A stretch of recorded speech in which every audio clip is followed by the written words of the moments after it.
ಜಾಲಿ title ತಕ್ಕಂಗೆ ನನ್ನ ಲೈಫಲ್ಲಿ ಜಾಲಿ ಇಲ್ಲ. ಸ್ವಲ್ಪ ಸೀರಿಯಸ್ಸು, ಸ್ವಲ್ಪ ಕ್ಯೂರಿಯಸ್ಸು. ನಾನಂತೂ ಪಕ್ಕಾ middle class. So middle class ಹುಡುಗನಾಗಿ ಇವತ್ತು ಈ ಕನಸು ಹೊತ್ಕೊಂಡ್ಬಂದಿದ್ದೀರಿ. ಸೊ ಇಲ್ಲಿ ನಿಂತಿದ್ದೀರಿ ಅಂದರೆ ನಾನೊಬ್ಬನ ಪರಿಶ್ರಮ ಅಲ್ಲ, ಇಲ್ಲಿ ಸಾಕಷ್ಟು ಜನರ ಪರಿಶ್ರಮ ಇದೆ.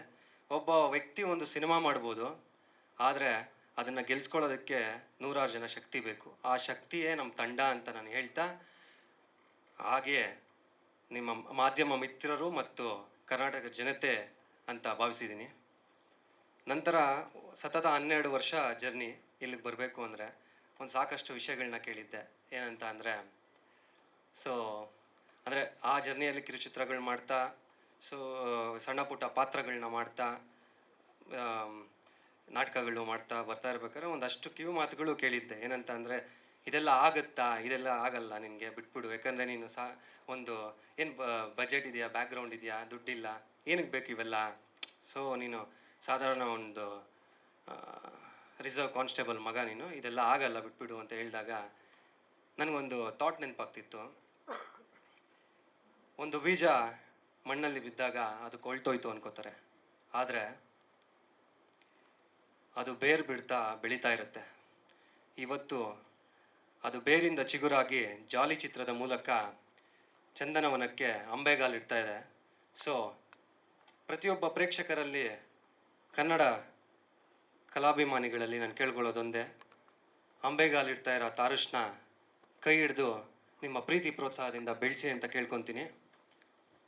ಮತ್ತು ಸುಮಾರು ವಿಷಯಗಳು ಏನಂದರೆ, ಈಗ ಅನೇಕ ಟಾಕ್ಸ್ ಬರ್ತಾ ಇದೆ. ಏನಂದರೆ, ಇತ್ತೀಚೆಗೆ ಯಾರು ಕನ್ನಡ ಸಿನಿಮಾಗೆ ನೋಡ್ತಾ ಇಲ್ಲ, ಕನ್ನಡ ಸಿನಿಮಾ ಬರ್ತಾ ಇಲ್ಲ.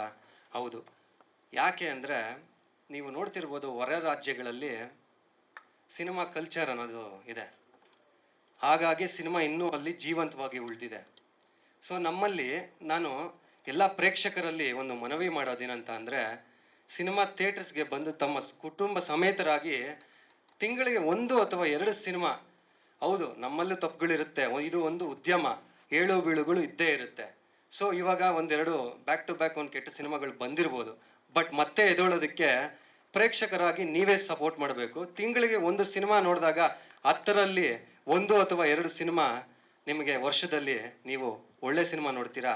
ಸೊ ಆಗ ನಿಮಗೆ ಒಂದು ಭರವಸೆ ಬರುತ್ತೆ ಅಂತ ನಾನು ಹೇಳ್ತೀನಿ. ಸೊ ಇದರೆಲ್ಲದರ ನಡುವೆ ಇವತ್ತು ನಾನು ಈ ಸ್ಟೇಜ್ ಮೇಲೆ ಇದ್ದೀನಿ ಅಂತ ಹೇಳಿದ್ರೆ ಅದಕ್ಕೆ ಮುಖ್ಯವಾದ ಕಾರಣ ನನ್ನ ತಂದೆ ತಾಯಿ.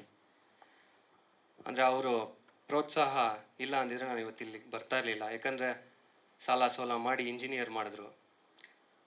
ಇಂಜಿನಿಯರ್ ಮಾಡಿದ್ಮೇಲೆ ನಾನು ಸಡನ್ನಾಗಿ ಅಂದರೆ ಈ ಸಿನಿಮಾ ಫೀಲ್ಡ್ಗೆ ಹೋಗ್ತಾ ಇದ್ದೀನಿ ಅಂತ ಹೇಳಿದ್ರೆ, ಏನಂದರೆ ಅಬ್ಸರ್ವೇಷನಲ್ಲಿ ನಾವು ಈ ಫಿಲ್ಮ್ ಫೀಲ್ಡಿಗೆ ಬಂದುಬಿಡ್ತೀರಿ, ಬಟ್ ಅವ್ರು ಎಲ್ಲಿ ಮುಖ ಎತ್ಕೊಂಡು ಓಡಾಡೋಕ್ಕಾಗಲ್ಲ. ಯಾಕಂದರೆ ನಮ್ಗೆ ಇನ್ನೂ ಒಂದು ಐಡೆಂಟಿಟಿ ಅಂತ ಸಿಗೋವರೆಗೂ ಕೂಡ ಎಲ್ಲಿ ಮುಖ ಎತ್ಕೊಂಡು ಓಡೋಕ್ಕಾಗಲ್ಲ. ಯಾವುದೇ ಒಂದು ಫಂಕ್ಷನ್ಸ್ಗೂ ಅವ್ರು ಹೋಗಿಲ್ಲ ಸುಮಾರು ವರ್ಷಗಳಿಂದ. ಏಕೆ ಅಷ್ಟು ಕೇಳಬೇಕು, ಏನಕ್ಕೆ ಸಿನಿಮಾ ಫೀಲ್ಡ್ಗೆ ಹೋಗ್ತಾ ಇದ್ದಾನೆ, ಈ ಥರ. ಸೊ ಈ ಥರ ಎಲ್ಲ ನನ್ನ ಜೊತೆ ನಾವೇನೋ ಸಿನಿಮಾ ಫೀಲ್ಡ್ಗೆ ಬಂದಿದ್ದೀರಿ, ಇದನ್ನೆಲ್ಲ ತ್ಯಾಗ ಮಾಡಿ ಒಂದು ನಿರ್ಧಾರ ಮಾಡಿಬಿಟ್ಟಿರ್ತೀರಿ, ಬಟ್ ನಮ್ಮ ಜೊತೆ ಅವರು ಎತ್ತವರಾಗಿ ಏನೋ ಒಂದು ಕನಸುಗಳು ಕಟ್ಕೊಂಡಿರ್ತಾರೆ. ಅವರು ನಮ್ಮ ಜೊತೆ ಇದನ್ನೆಲ್ಲ ಫೇಸ್ ಮಾಡಿದ್ದಕ್ಕೆ ಎಂದಿಗೂ ಚಿರಋಣಿಯಾಗಿರ್ತೀನಿ ಅವ್ರಿಗೆ. ಮತ್ತು ಇದ್ದರೆ ಒಬ್ಬ ಸ್ನೇಹಿತ ಎಲ್ಲರಿಗೂ ಈ ಥರ ಇರಬೇಕು ಅಂತ ನಾನು ಕೇಳ್ಕೊತೀನಿ. ಏನಂದರೆ, ನವೀನ್ ಕುಮಾರ್ ಅಂತ ನನಗೆ ಪ್ರಾಣ ಸ್ನೇಹಿತ. ನಾನು ಈ ಫೀಲ್ಡಲ್ಲಿ ಸುಮಾರು ಲೋಯೆಸ್ಟ್ ಫೇಸ್ನ ನೋಡ್ಬಿಟ್ಟಿದ್ದೀನಿ.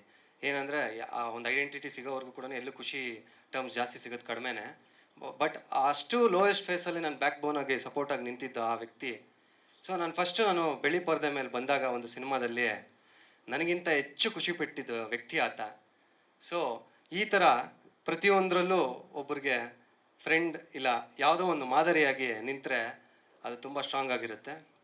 ಸೊ ಇದರಲ್ಲಿ ತುಂಬ ಜನ ಟೆಕ್ನಿಷಿಯನ್ಸು ಮಾಡಿದ್ದಾರೆ. ಸೊ ಶೋಭರಾಜ್ ಸರು ಕಲಾವಿದರಾಗಿ ಮಾಡಿದ್ದಾರೆ, ಅನೇಕರು ಇನ್ನು ಇಲ್ಲಿ ಅನುಪಸ್ಥಿತಿಯಲ್ಲಿ ಪದ್ಮಶ್ರೀ ಅವರಾಗಲಿ ಹೀರೋಯಿನ್ನು. ಸೊ ಈ ಥರ ಮಾಡಿದ್ದಾರೆ. ಮಿಕ್ಕಿದ್ದವ್ರದ್ದೆಲ್ಲ ಪರಿಚಯ ಆಗಿದೆ. ಒಂದಷ್ಟು ಯೋಗರಾಜ್ ಭಟ್ ಸರ್ ಆಗಿರ್ಬೋದು, ಮತ್ತು ಭೂಷಣ್ ಮಾಸ್ಟರ್ ಆಗಿರ್ಬೋದು. ಯೋಗರಾಜ್ ಭಟ್ರು ನೋಡಿರ್ಬೋದು, ನಮ್ಮ ಬಂಚಿಕಿ ಬಮ್ ಸಾಂಗ್ಗೆ ಅಲ್ಲಿ ಟಾಕ್ಸಿಕ್ ತಬಾಹಿಗೂ ಸೈ, ಇಲ್ಲಿ ಲೋಕಲ್ ಬಂಚಿಕಿ ಬಮ್ಗೂ ಸೈ ಅಂತ ಒಂದು ಹೊಸ ಪ್ರತಿಭೆಗಳಿಗೆ ಅವಕಾಶ ಬರ್ಕೊಟ್ಟಿದ್ದಾರೆ. ಸೊ ಅದು ಇವಾಗ ನೀವು ಹೆಚ್ಚು ನೋಡ್ತಾ ಇರ್ಬೋದು, ಒಂದು ಸ್ವಲ್ಪ ಮಟ್ಟಿಗೆ ರೀಚ್ ಆಗಿದೆ.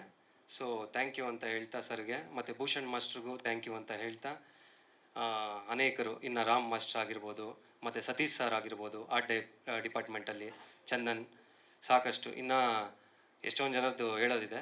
ಬಟ್ ಇಲ್ಲಿ ಕಾಲಾವಧಿ ಇಲ್ದಿರೋದ್ರ ಕಾರಣ ಕ್ಯಾಮ್ರಾಮ್ಯಾನ್, ಮುಖ್ಯವಾಗಿ ಕ್ಯಾಮ್ರಾಮ್ಯಾನ್ ಯೋಗೇಶ್ವರನ್ ಅವರು.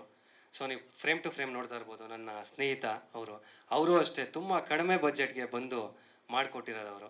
ಸೊ ಈ ಥರ ನನಗೆ ಅನೇಕ ಜನ ಶಕ್ತಿ ತುಂಬಿದ್ದಕ್ಕೆ ಇವತ್ತು ಜಾಲಿ ಚಿತ್ರ ಈ ತೆರೆ ಮೇಲೆ ಬರ್ತಾ ಇದೆ. ಸೊ ಅವರೆಲ್ಲರ ಸಪೋರ್ಟಿಂದ. ಮತ್ತು ಎಲ್ಲರೂ ಹೇಳ್ತಾನೆ ಇದ್ದರು ಯಾವಾಗ ಮುಗಿಯುತ್ತೆ ಅಂತ.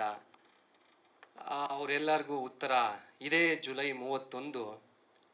ಆದರೆ ಅಂದು ಮುಗಿಯಲ್ಲ, ಅಂದೇ ಆರಂಭ ಆಗುತ್ತೆ.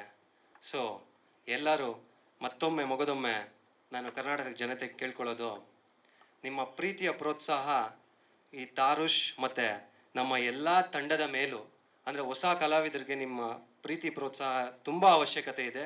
ಇಲ್ಲ ಒಂದು ದಿನ ಕನ್ನಡ ಸಿನಿಮಾ ಚಿತ್ರರಂಗ ಅನ್ನೋದು ಮಟ್ಟಕ್ಕೆ ಮಾತ್ರ ಯಾರೂ ಕರ್ಕೊಂಡು ಹೋಗ್ಬೇಡಿ. ನಾನು ಕನ್ನಡ ಜನತೆಯಲ್ಲಿ ಕೈ ಮುಗಿದು ಕೇಳ್ಕೊತಾ ಇದ್ದೀನಿ.